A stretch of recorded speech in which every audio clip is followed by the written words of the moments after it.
বাদাম ক্ষেত বৃষ্টির অভাবে মারা গেছে, টাকার অভাবেও পানি দিতে পারি নাই। উত্তরের কৃষি সমৃদ্ধ জেলা পঞ্চগড়। অন্যান্য ফসলের মতো এই অঞ্চলের মাটি বাদাম চাষের জন্য বেশ উপযোগী। প্রতি বছরই বাদামের আবাদ করে লাভবান হচ্ছেন এখানকার এক শ্রেণীর কৃষক। বছরও ব্যাপক বাদামের আবাদ হয়েছে এখানকার উর্বর জমিতে। অধিকাংশ কৃষকই উৎপাদন খরচ ওঠানো নিয়েই চিন্তিত। টানা তাপপ্রবাহ আর অনাবৃষ্টির কারণে ক্ষতিগ্রস্ত হয়েছে বাদামের ক্ষেতগুলো।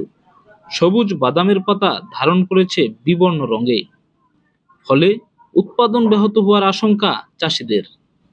উৎপাদন খরচ ওঠানো নিয়েও চিন্তিত তারা। বাদামগুলো নষ্ট হয়েছে বৃষ্টির কারণে, বৃষ্টির কোনো আকাশের তাপের কারণে বাদামগুলো নষ্ট হয়ে গেছে।